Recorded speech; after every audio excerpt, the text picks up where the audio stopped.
Hi, I'm here with you today for another reading session. This time we go a little bit further back in time and into madness and rationality combined together. The short story is called The Telltale Heart by Edgar Allan Poe, 1843. What makes it well received and upvoted by most is that the author has created this persona, this voice inside the mind of the character that narrates the events of the story. And its main purpose is to convince us that he is not mad, that he is as sane as anyone can be. Which is quite ironic because the more he tries to do so, the more we are convinced otherwise. And I think that's enough because I do not want to give away any spoilers. So, funny to mention, a few months ago I had my finals, 10 exams to prepare for, in a duration of 2 weeks. One of them had the Telltale Heart as a partial subject. However, I hadn't read the short story then. Regardless of the fact I used to miss my classes and hadn't been caught up with my studies, there was just too much to prepare for. Other subjects of more magnitude and importance. Suffice to say, I only watched a summary video, but I was very fortunate because I was examined exactly on the content of that video. And I'm thankful still. Owing to that fact, I actually received a good mark and eventually graduated. But you know what? You don't care. Let's begin.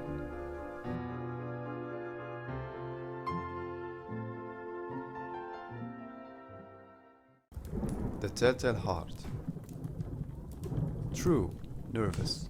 Very, very dreadfully nervous I had been and am. But why will you say that I'm mad? The disease had sharpened my senses, not destroyed, not dulled them. Above all was the sense of hearing acute. I heard all things in the heaven and in the earth. I heard many things in hell. How, then, am I mad? Hearken, and observe how healthily, how calmly I can tell you the whole story. It is impossible to say how first the idea entered my brain, but once conceived, it haunted me day and night. Object, there was none. Passion, there was none. I loved the old man. He had never wronged me. He had never given me insult. For his gold I had no desire. I think it was his eye. Yes, it was this. He had the eye of a vulture. A pale blue eye with a film over it. Whenever it fell upon me, my blood ran cold, and so by degrees, very gradually, I made up my mind to take the life of the old man, and thus rid myself of the eye, forever. Now this is the point. You fancy me mad. Madmen know nothing, but you should have seen me. You should have seen how wisely I proceeded, with what caution, with what foresight, with what dissimulation I went to work. I was never kinder to the old man than during the whole week before I killed him. And every night, about midnight, I turned the latch of his door and opened it. Oh, so gently. And then, when I had made an opening sufficient for my head, I put in a dark lantern, all closed, that no light shone out. And then I thrust in my head. Oh, you would have laughed to see how cunningly I thrust it in. I moved it slowly, very, very slowly, so that I might not disturb the old man's sleep. It took me an hour to place my whole head within the opening so far that I could see him as he lay upon his bed. Would a madman have been so wise as this? And then, when my head was well in the room, I undid the lantern cautiously. Oh, so cautiously. Cautiously, for the hinges creaked. I undid it just so much that a single thin ray fell upon the vulture eye. And this I did for 7 long nights. Every night, just at midnight. But I found the eye always closed, and so it was impossible to do the work, for it was not the old man who vexed me, but his evil eye. And every morning, when the day broke, I went boldly into the chamber, and spoke courageously to him, calling him by name in a hearty tone, and inquiring how he has passed the night. So you see, he would have been a very profound old man, indeed, to suspect that every night, just at 12, I looked in upon him while he slept. Upon the 8th night, I was more than usually cautious in opening the door. I watched his minute hand moves more quickly than did mine. Never before that night had I felt the extent of my own powers, of my sagacity. I could scarcely contain my feelings of triumph. To think that there I was, opening the door, little by little, and he not even to dream of my secret deeds or thoughts. I fairly chuckled at the idea, and perhaps he heard me, for he moved on the bed suddenly, as if startled. Now you may think that I drew back, but no. His room was as black as pitch with a thick darkness, for the shutters were close fastened, through fear of robbers. And so I knew that he could not see the opening of the door, and I kept pushing it on steadily. I had my head in, and was about to open the lantern when my thumb slipped upon the tin fastening, and the old man sprung up in bed, crying out, "Who's there?" I kept quite still and said nothing. For a whole hour I did not move a muscle, and in the meantime I did not hear him lie down. He was still sitting up in the bed listening, just as I have done, night after night, hearkening to the death watches in the wall. Presently I heard a slight groan, and I knew it was the groan of mortal terror. It was not a groan of pain or of grief. Oh no, it was the low stifled sound that arises from the bottom of the soul when overcharged with awe. I knew the sound well. Many a night, just at midnight, when all the world slept, it has welled up from my own bosom, deepening, with its dreadful echo, the terrors that distracted me. I say I knew it well. I knew what the old man felt, and pitied him. Although I chuckled at heart, I knew that he had been lying awake ever since the first slight noise, when he had turned in the bed. His fears had been ever since growing upon him. He had been trying to fancy them causeless, but could not. He had been saying to himself, "It is nothing but the wind in the chimney. It is only a mouse crossing the floor," or "It is merely a cricket which has made a single chirp."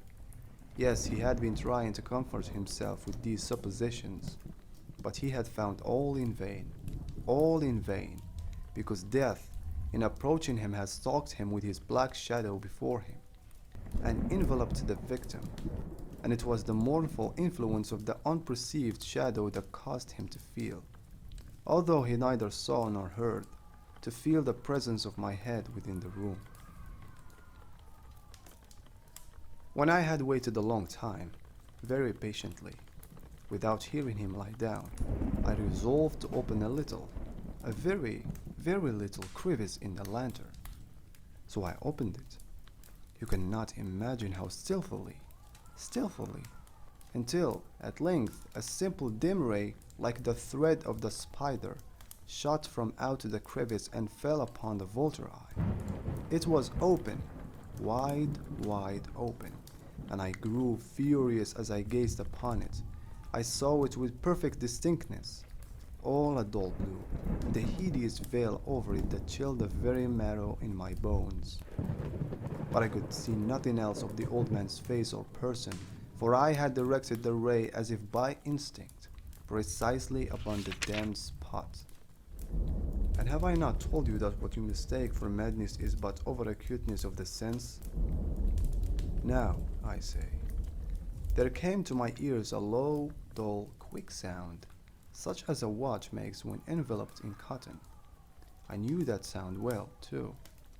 It was the beating of the old man's heart. It increased my fury, as the beating of a drum stimulates the soldier into courage. But even yet I refrained and kept still. I scarcely breathed. I held the lantern motionless. I tried how steadily I could maintain the ray upon the eve. Meantime the hellish tattoo of the heart increased. It grew quicker and quicker, and louder every instant. The old man's terror must have been extreme. It grew louder. I say, louder every moment. Do you mark me well? I have told you that I'm nervous. So I am. And now at the dead hour of the night, amid the dreadful silence of that old house, so strange a noise as this excited me to uncontrollable terror. Yet, for some minutes longer I refrained and stood still, but the beating grew louder, louder. I thought the heart must burst, and now a new anxiety seized me. The sound would be heard by neighbors. The old man's hour had come.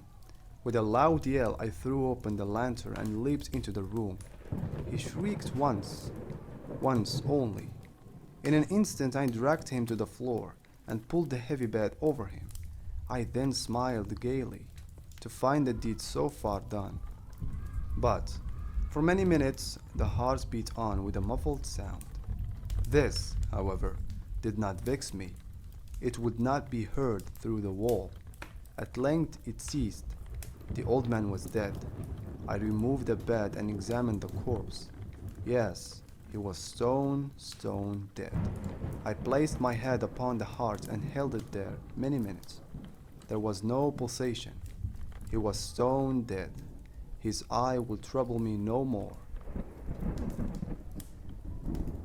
If still you think me mad, you will think so no longer when I describe the wise precautions I took for the concealment of the body. The night waned, and I worked hastily, but in silence. First of all, I dismembered the corpse. I cut off the head and the arms and the legs, and then took up 3 planks from the flooring of the chamber, and deposited all between the scantlings.